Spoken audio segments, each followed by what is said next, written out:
Hello and welcome to Siralim Ultimate. I am your host, Allan Enraged. I thought I would take a look at this game and it said gamepads, but maybe click on the application. Oh, there we go. Thought I would take a look at this game because I like monster collecting games. Ooh. I need to turn that volume down is what I need to do. That volume is not great.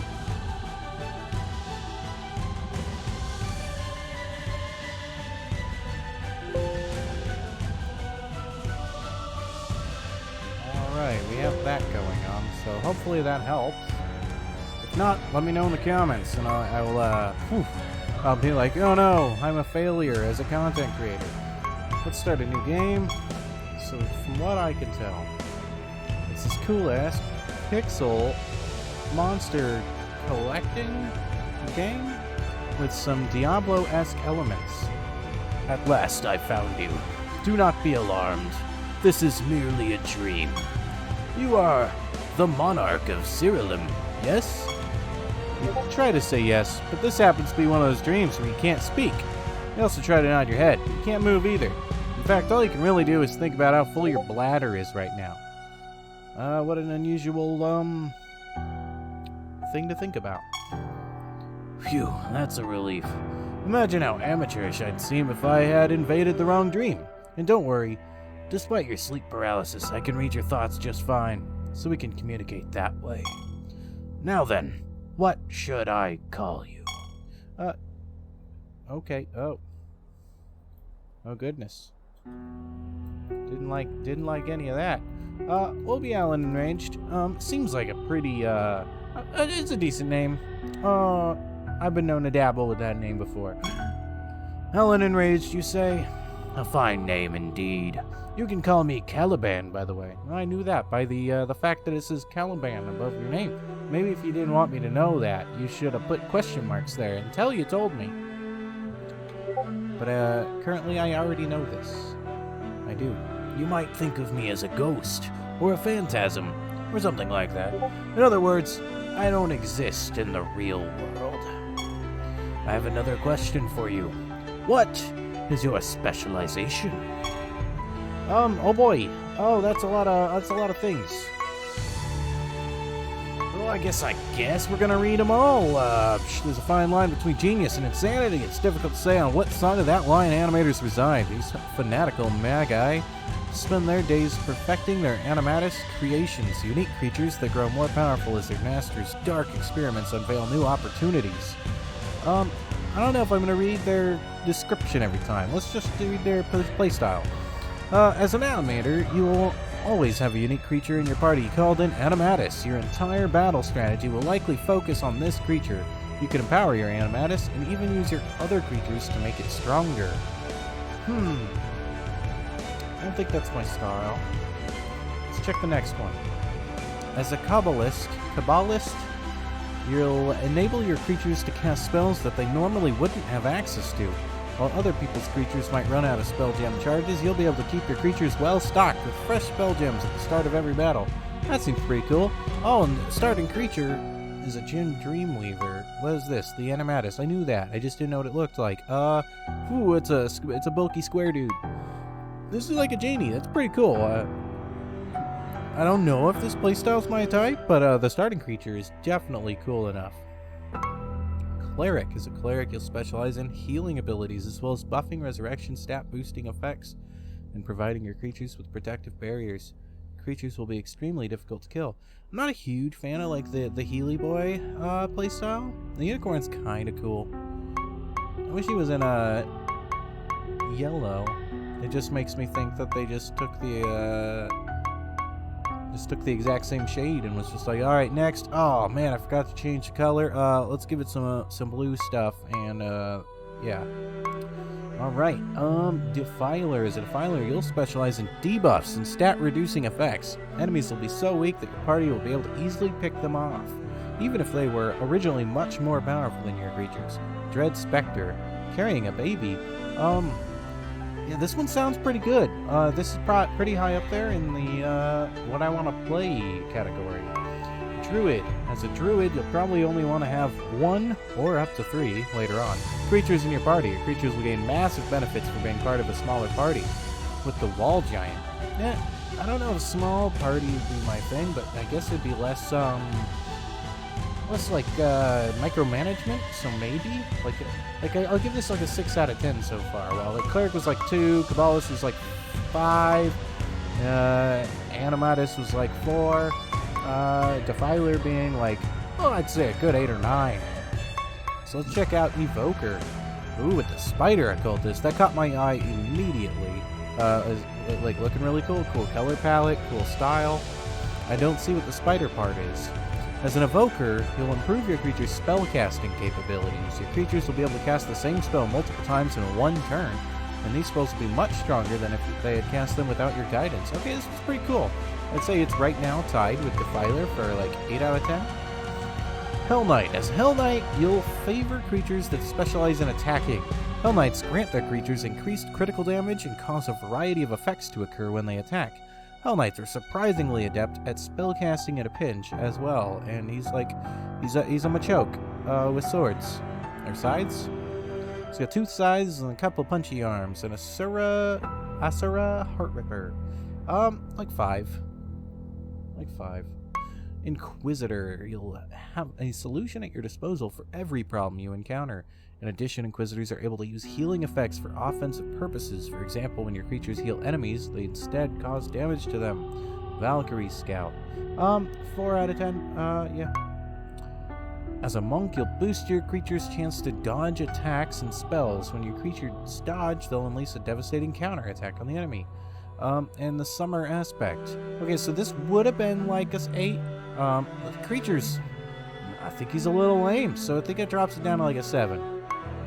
Necromancer. As a Necromancer, you'll summon minions to aid your creatures in battle. These minions can do all kinds of things to support your creatures.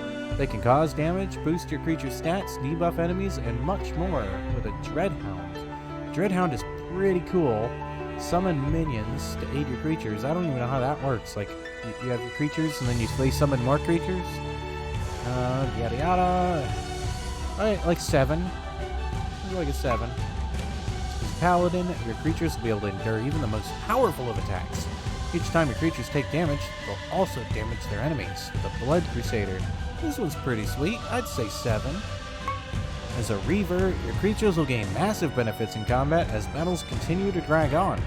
If your creatures manage to survive for just a few extra turns, they'll be able to devastate your enemies with the Inox Apocalypse.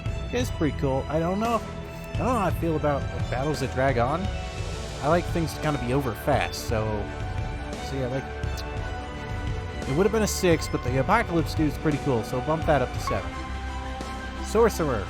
As a sorcerer, you'll support your creatures by debilitating their enemies from afar. Generally, your enemies won't be able to act for the first few turns in battle as long as you're around. Now, that's pretty cool. It's pretty sweet. Not a huge fan of the creature, though, so 7. As a tribalist, you'll want to assemble a party of creatures that belong to the same race. This will provide them with significant benefits that are exacerbated by their racial synergies with each other. Waspid Slicer. Sorry, I'm just not a big fan of racism. Or, like, supremacy of any way. So, sorry, you're like a 3? Trickster. As a trickster, you'll heavily inconvenience your enemies by preventing them from taking action. You'll also gain the ability to manipulate the element of luck. For example, if a positive effect has a chance to activate but fails to do so, you can try again. Oh, cool. Wicked Carver's not that great. I think this would be a 9. We're going to drop it down to 8 because I don't think he's that cool. So Trickster and Druid and Defiler are tied at 8, being the highest. I think we could drop the Druid. I don't know if I want to, like, there's a lot of monsters in the game. Why would I want to limit my party? So let's drop that. So we're going to choose between the Defiler and the Trickster, and Trickster's ability is pretty cool, but, like, I think Defiler wins out just by having the cooler creature. So, yeah. Sorry if you didn't like that ranking system. I thought it best if you kind of saw my thoughts along the way. Like, yeah, he thinks it's cool, but he's saying that about like 5 or 6 of them. Which one does he want? Like, I thought maybe if I give a ranking, you know clearly where my thoughts are. Wow, you took so long to tell me your specialization that you slept well past your normal waking time. I'll get right to the point then. I wonder if he always says that or if he's a little timer.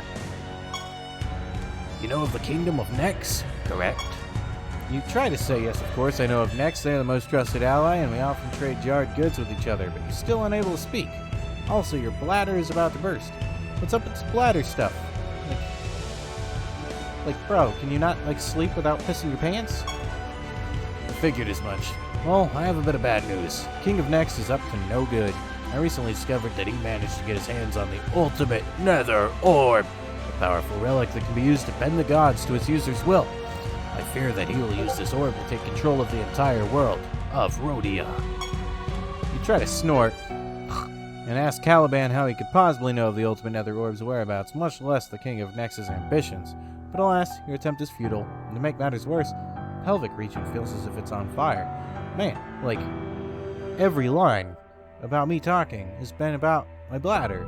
Dev, what the fuck is wrong with you? Are you a little kid? Grow the fuck up.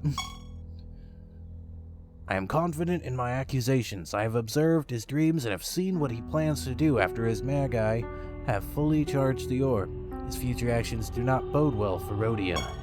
You do not have much time. Awaken now, and tell your most trusted advisors that we spoke about in this dream.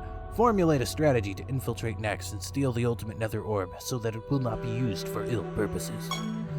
Good luck, Allan Enraged. We will speak again soon. I swear to God. I swear to God. If I have to hear about my bladder one more time. Good morning, my liege. Well met, Allan Enraged. Hail, Allan Enraged. Hey, why are your pants wet? Alright, good.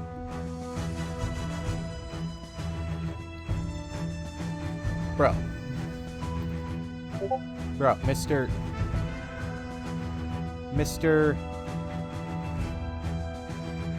Thylacine Studios? Thylacine Studios. Come at me, bro. I'll whoop your ass. Stop being a child. I'm gonna keep playing your game, hoping that the gameplay is better than your humor. Jesus Christ. Oh, boy. You stumble your way through an obvious lie about how you spilled a mug of small beer down the front of you during breakfast. A long, drawn-out silence ensues as Hebron, Deimos, and Everett refuse to meet your gaze in an effort to change the subject to tell everyone about the dream you had last night. Caliban, eh? I haven't heard that name in quite some time. They say that if Caliban appears in your dreams, he'll haunt your sleep until you do as he wants. Deimos has the right of it, at least as far as the rumors claim. It all sounds a bit superstitious to me, like how you're supposed to bring cats aboard a ship for good luck, or how you should kiss your granny on the lips while her mouth is full of porridge to rid yourself of disease. Is that a real thing? Everyone stops talking and stares at Hebron with plain disappointment. Yeah, that's what I thought. Anyways, I say we wait it out and see if Caliban shows himself again. No sense in worrying about something that might have just been a trick of the mind, Allan Enraged. Indeed. As for me, I don't believe Caliban exists at all. Just an old story to help pass the time in the taverns is all it is. Sudden, unimaginable pain spurs up the back of your neck and through your forehead. You wince from the agony of it all, and before long, the vision fades into darkness. What's going on? Achievement, becoming a defiler. You don't believe in me, eh? What must I do to prove otherwise? What do you mean, Allan Enraged? Why are you making your voice so deep all of a sudden? Why are your eyes glowing red? Why are you floating a few inches off the ground? It's not Allan Enraged, you fool, it is I, Caliban! Quit messing around, Allan Enraged, you're not Caliban. You must be joking. Let me spell it out for you, feeble-minded knight of Siralim. Yes, I am Caliban. I do not exist in your world, but can communicate with humans through their dreams. I can also possess a person temporarily, with their permission, of course, to speak to you as I am now. So Allan Enraged had the right of it then. Caliban is real. Indeed, guess Allan Enraged's story was true after all. I am truly astonished at how much time you're all wasting prattling on about absolutely nothing. Now listen closely, as we don't have much time. You must travel to Nex and capture the ultimate netherlord before it's too late. Rally your men, summon your most powerful creatures. Let's get on with it. There's no way I'm letting Allan Enraged get into any sort of danger. Emmaus and I will handle this. Aye, I'll try to be diplomatic about it first. See if the ultimate netherlord even exists in Nex as you claim.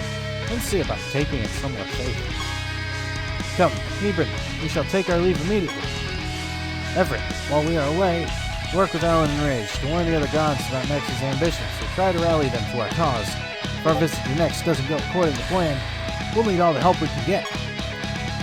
We'll do what we must. Take care, Damael Sable. Farewell. Nice meeting you, Sir Caliban. Just Caliban is fine, thank you. Alright, it's time to relinquish my control over this body. In the future, I pledge to communicate with you all a little more gracefully. That is to say, I won't overtake Allan Enraged's body and cause them excruciating amounts of pain. Okie dokie. Right then. That just happened. Allan Enraged, I'd offer to make the pilgrimage at Midge across Rhodia to warn the gods in your stead, but we both know you're better suited for the task. Diplomacy's never been a point of strength for me, not to mention the gods will respect you more for seeking their aid in person. It's been a while since you've been out and about. Let's spend the rest of the day getting you back into the swing of things. When you're ready, change your pants. Then say the word. I'll begin your training. Achievement earned, becoming a defiler. You have one new notification. Press F to view them. Well, yeah, but what's the button on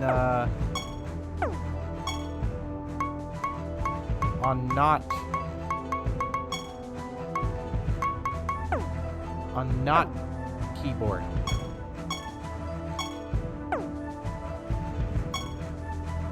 What the hell was the button? I'm pressing all the buttons on this. And they are definitely not. Oh, Y. It's Y. F is Y. What do you have to say? Let's start on your training. First, we'll review the basics of combat. They say that the best way to learn this is by doing so. Let's jump right into battle. Your Dread Spectre against my Unicorn Vivifier. Ready? Don't hold back, Your Majesty. Look at that pixel art. Hostile Unicorn Vivifier appeared. It sucks that you can see the enemies more clearly than your own. Because, I mean, you want to see your own, right? Then we need to make the sprite bigger and the health bar down lower, maybe? Oh, he attacks! Alright, let's try casting something. I don't have any spell gems. Let's try provoking. Oh, I provoked you. I don't know why I would do that. Let's attack. Yeah.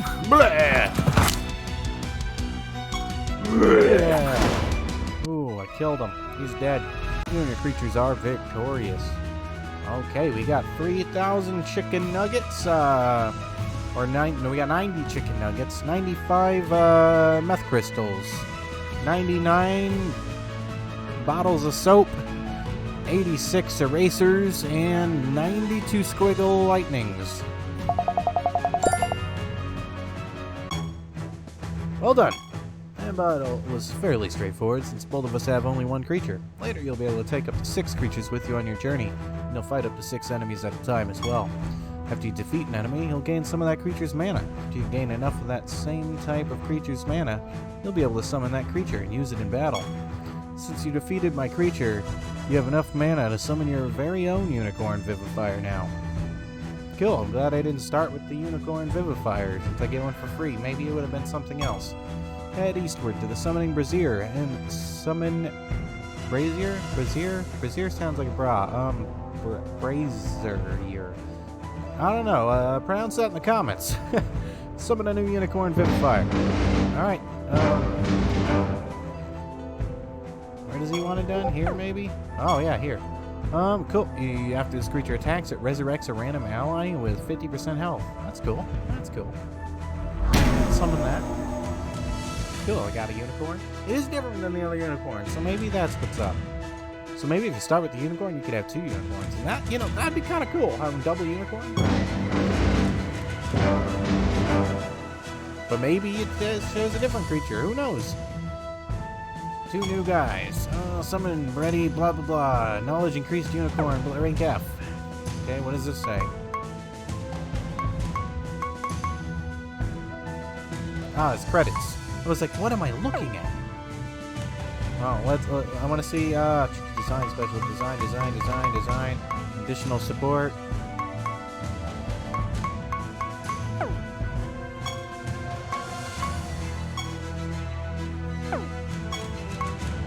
Change my appearance to that of a creature. And change my name. Rename a creature. Change my specialization. Reset perks. Okay. What's this? I shouldn't be using that yet. Pay attention to your quest. Checking the mail is what I do in the morning. Very good. Your Unicorn Vivifier will serve you well. Always remember to check the Summoning Brazier to see what new creatures you can summon. Next, you should take a look around the castle and familiarize yourself with its facilities. Your first stop should be the menagerie. You'll find it to the western wing of the castle. Speak with Norta once you get there to learn more about it. Those are my monsters. It's nervously tapping on the ground with one of its hooves. Perhaps Norta is making it nervous. Its baby begins to cry. It must not like you very much. Hey! You're my dude! Banished! Good day, Your Majesty. Welcome to the menagerie. So what can I help you with? You asked Norta to explain the ins and outs of the menagerie to you. But, my liege, you've lived here all your life. Surely you know about the menagerie by now. He has a point.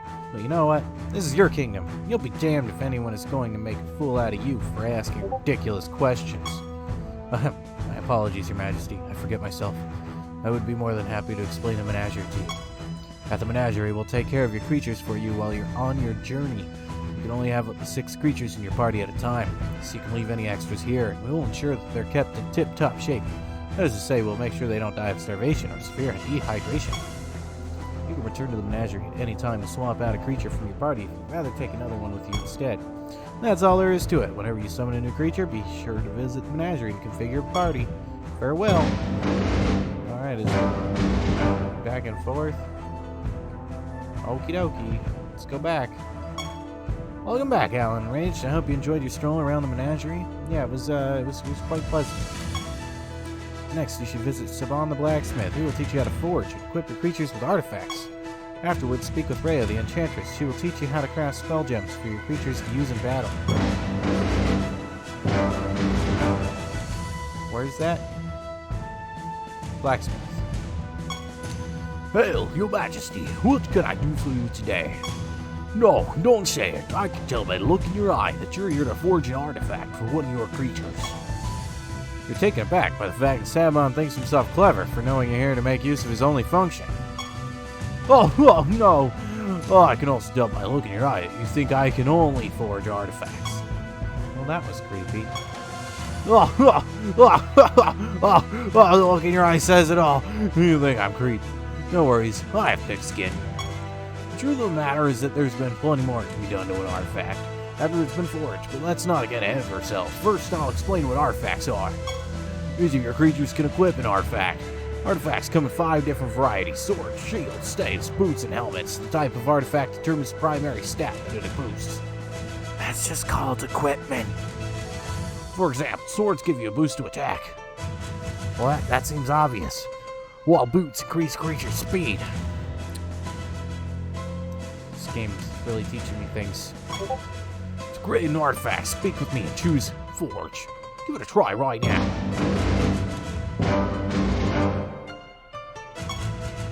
Forge. Socket. Sorry about that. Swords are good. Saban gathers your resources and begins hammering violently at the anvil. Despite the blacksmith's peculiar demeanor, you can't help but appreciate his masterful familiarity with the mallet. With a few minutes, the hammering stops. Saban hands you the artifact you requested. 10% extra attack? Don't mind if I do. That was easy enough, wasn't it? Each artifact has a tier. Artifacts start at tier 1, and you can upgrade your artifacts to increase their tier. When you increase an artifact's tier, all of its stats increase. In addition, at certain tiers, your artifact will gain additional slots. You can find crafting materials to socket into these slots, allowing the artifact to gain a new property. The artifact you forge will gain a new stat slot at tier 3. Try to upgrade your artifact to tier 3 now.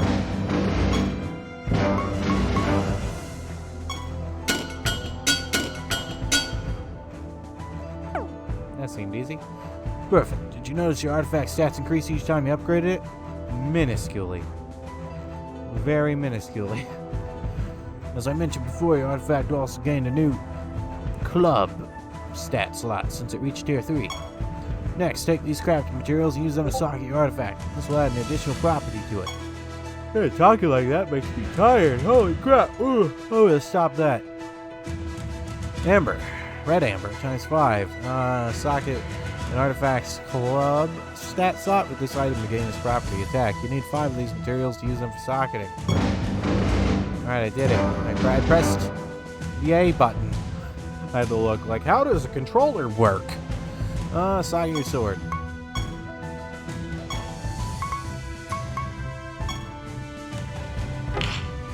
Hey, you doubled it. That's pretty sweet.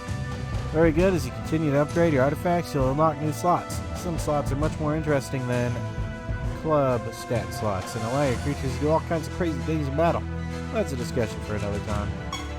Now keep in mind that an artifact is useless if it's not equipped. Go ahead and do that now.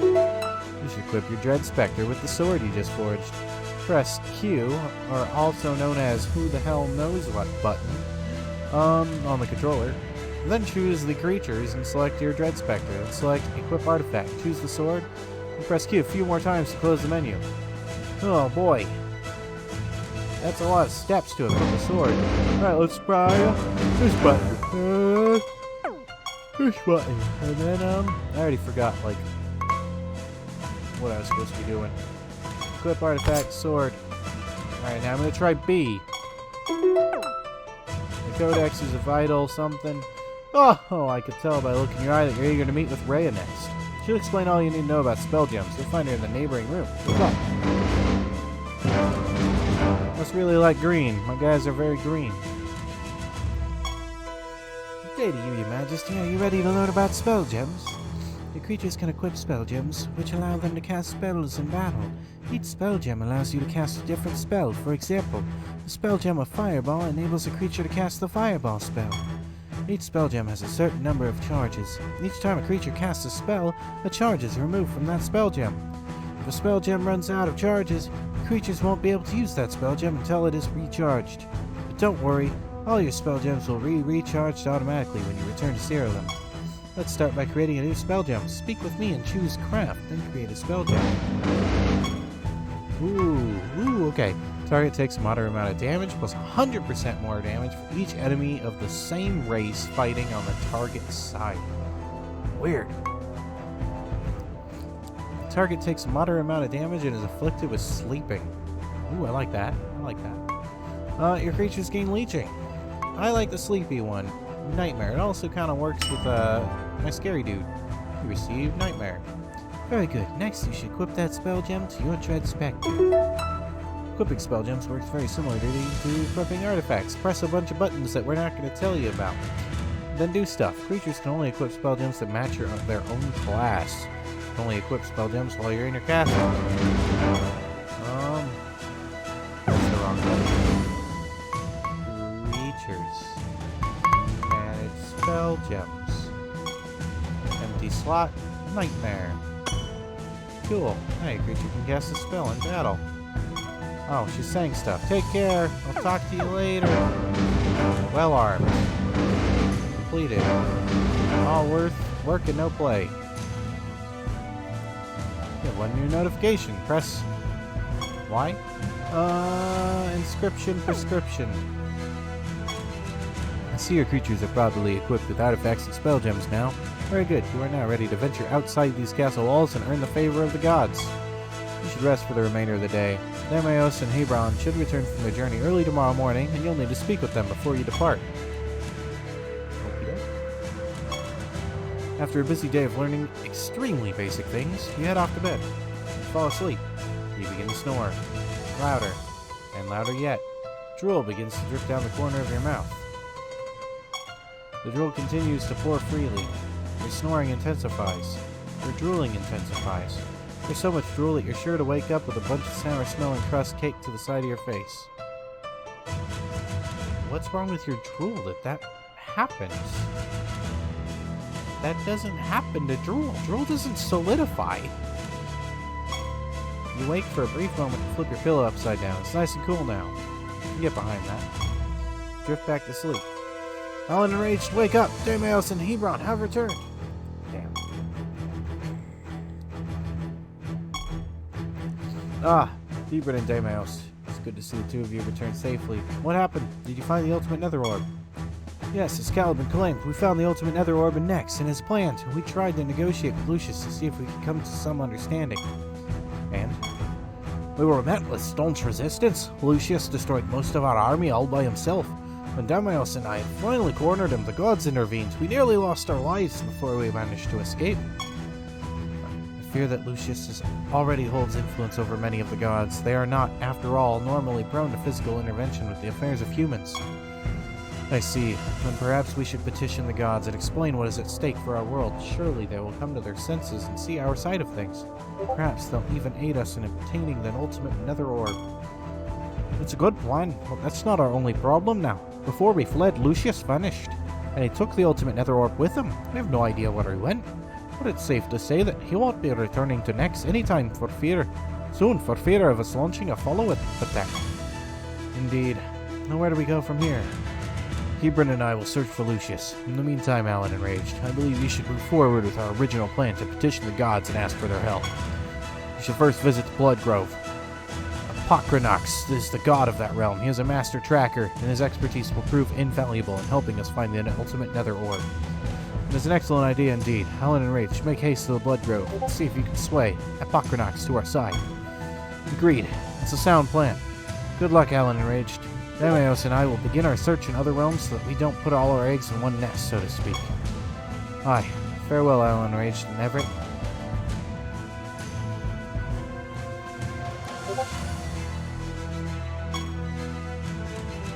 Allan Enraged. Head to the northern part of the castle and use the teleportation shrine to travel to the Blood Grove.